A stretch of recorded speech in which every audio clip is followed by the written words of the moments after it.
Hi everybody, this is a little video I took of me putting together the Nutcracker. This actually took 11 minutes, so we're kind of on a time warp on this. What I have is a layout underneath, a goddess sheet on top, which keeps everything from kind of sticking to the paper. And you'll wonder probably why I'm starting here with the face. And that's because if I actually were to put that solid piece of fabric under for the face, you wouldn't know where the placement goes. So you kind of have to, when you do these, think carefully about what do you need to see for the placement before you get started. So in this case, I wanted to see all the features of the face. They kind of all stick together. So I slowly put those pieces together. Again, figuring out what goes on the kind of on the bottom of the motif and building it up from there. So, you know, your nose is going to be kind of the last thing you put on as far as that little piece of the face, because the nose goes on top. That's the last thing you see. So you build it up from there. And what we'll end up doing once we get this little face together and some of the other pieces together is eventually what we're going to do is lift that up and place it on the actual face piece of the applique. But this allows us to build it so we can see where each of the pieces goes. So sometimes it's a build it, remove it, replace it.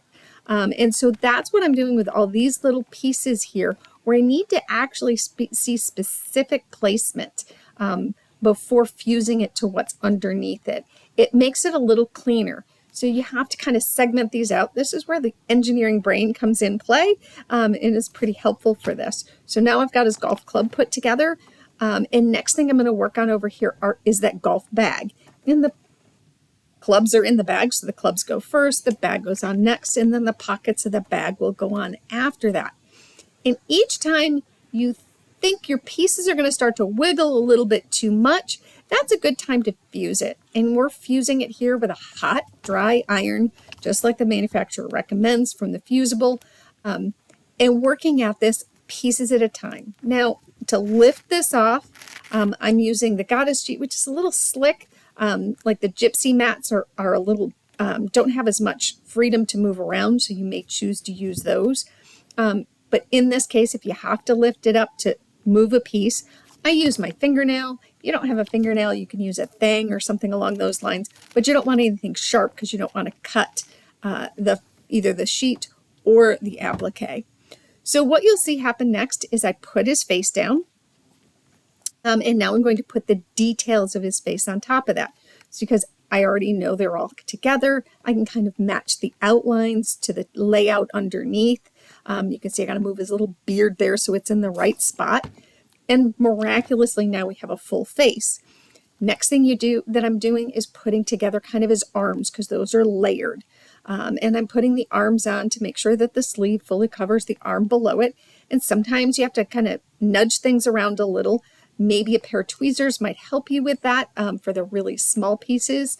But you want to work very slowly and carefully. Remember, I said this is sped up. I was not moving this quickly.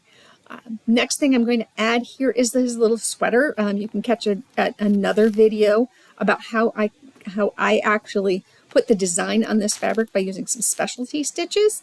It was a lot of fun to put together.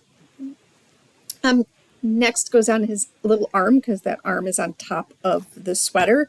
I'm fusing him down so he doesn't move. And next thing I'm going to add are his little pants here.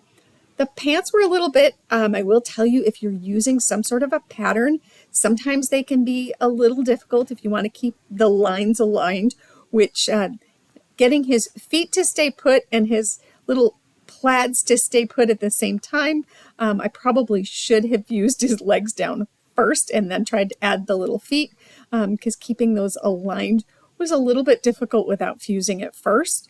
But once I got it, it wasn't a problem. And this is why we work kind of in those layers.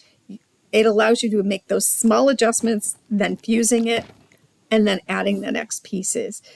So what you see here is I add his little hand and then the golf club.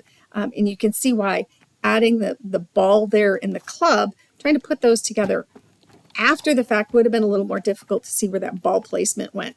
Truly a golfer's dream there, not knowing where your ball placement is.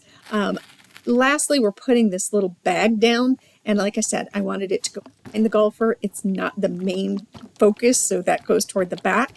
Once I got this all fused, you let it cool a little bit. That's always a key, is letting it cool a little.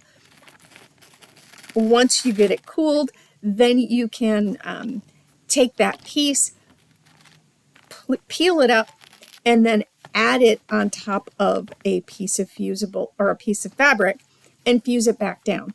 I kind of knew where this was. It wasn't that I could see it below, but I centered it on my piece of fabric and made sure that my fabric was large enough so that I could trim it later. And that made it all pretty easy to put together. So I hope you like the result and enjoy.